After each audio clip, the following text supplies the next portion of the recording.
How much editing do you do, or are there other editors on the site? Will you kick back a piece a few times before it's ready to go? Sometimes. Over the years, it's been coming up on, it's over 9 years the site's been up, and this is the second book that's come out of it. I ran it pretty much alone for a few years and then gathered in a whole wonderful group of editors, Liz Grove, Brian Charles, who himself is a fantastic writer, Patrick Gallagher, and now Jean-Paul Cataviella, who now kind of sit at the receiving end of all the pieces that come in. And it is edited. It's an absurd task. It's like desalinating the ocean or something, because pieces come in all the time, and it's not a profit-making initiative. In fact, it's been really jarring over the years. I started the site as a venue for the kind of writing that I always like to do, and I thought, well, if it can't be sold, it'll just end up here. And then in the last 9 years, the places that I used to sell my own work to and that would publish pieces like this have been contracting and diminishing. Yeah. I mean, like The Atlantic no longer takes short fiction. I don't know if you wrote for them. The New Yorker they still do okay. I'm not talking about fiction. It's a nonfiction site. I'm talking more about this kind of urban sketch, this vignette. Yeah. You know, you would see someone like, just on a newspaper level, like Jimmy Breslin or Murray Kempton or someone like that practicing this, just as a matter of course. But that kind of piece that's not so useful and newsy and provocative has sort of receded from the pages of most of those publications that have the word New York in them these days. Right. Or, Royko in Chicago, Bill Geist did that in New York. Is it that? Why do you think that is? Because your site proves that the talent is out there. Well, this is edging into that extremely dicey and anxiety-making subject of what's going on in the world of journalism and publishing and print publication and the struggles that these institutions that you never could imagine struggling are going through, like the New York Times. But the kind of pieces you're describing were the most popular things in those papers when done well. When, Mike Royko could talk about the characters in Chicago.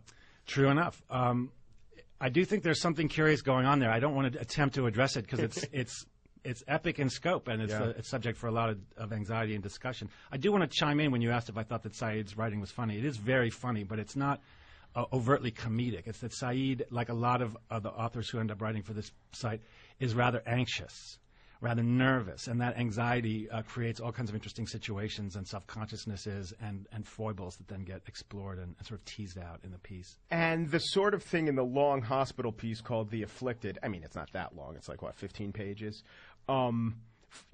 Funny cast of characters, or you mine them for humor. And then little vignettes of your own life, your dad leaving you and your sister leaving you when she was 9, that were integrated so well. Was that something that you always wanted to put in the piece? Did you have to be encouraged to get more personal at those moments? Or was that what you were actually thinking in the hospital as you waited? You thought about your own life?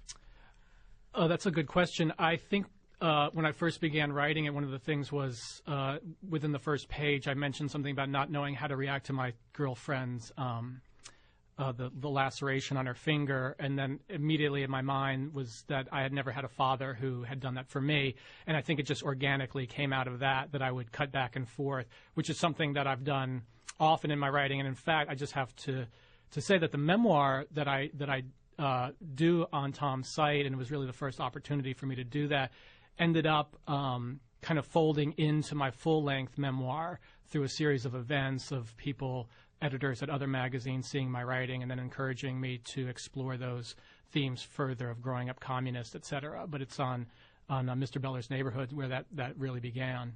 Is there any type of story that you're just sick of, like crazy roommate stories, Tom? I think if anything is done well, I'm not sick of it. Yeah. And you mentioned that the site doesn't make money. Do the books at least eke out a little profit for you? Well, this one just came out. Yeah. How'd the 9/11 book do? It did okay. I mean, it was an awkward thing to publish because I think it was valued by a lot of people.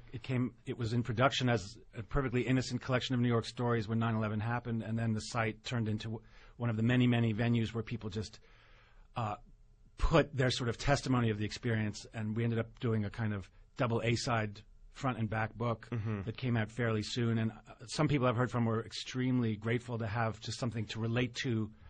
And a few people seemed to think it was opportunistic, but anything focused on New York City was going to imbibe what that 9/11 experience was and try to make sense of it. And in some ways, this book, Lost and Found, it's a 7-year gap between what was called Before and After Stories from New York and Lost and Found Stories from New York. And part of the reason for that long period of time. It's not for a shortage of material. There were about 1,000 pieces that had to be culled to this volume, which has about 120 writers in it. Part of it was just it took a lot of time to get one's bearings and make sense of the world in New York to the extent it could ever be made sense of in the wake of that tragedy on 9/11. You know, I'm sure you get all sorts of reactions to the individual pieces, and the reading all of them or many of them at a time, a feeling washes over you. Here was my feeling when I would read about different parts of town that I haven't been to or have never been to in a while. I found myself getting almost upset with myself. Like, what am I doing spending the bulk of my time in my own neighborhood? There's so much other stuff out there, even if it's not pleasant, like someone with a crazy neighbor who's living in, down in Westbeth or something. I really was a little, Walter, yeah. Maybe this is very New York, but I was upset with myself that I was living an insular life in, the biggest metropolis in the world. No, I think that's something everyone who lives here experiences, and I'm glad that you had that reaction looking at the book, because the neighborhood aspect of the city is one of its great strengths. That's how you sort of keep sane. And at the same time, you do end up living a very oddly small-town life in this huge place. And 20 years go by, you've never set foot in Queens. The title of the book is Lost and Found. That's also the title of a short story that you wrote. You wrote about, 4 or 5 stories for the book.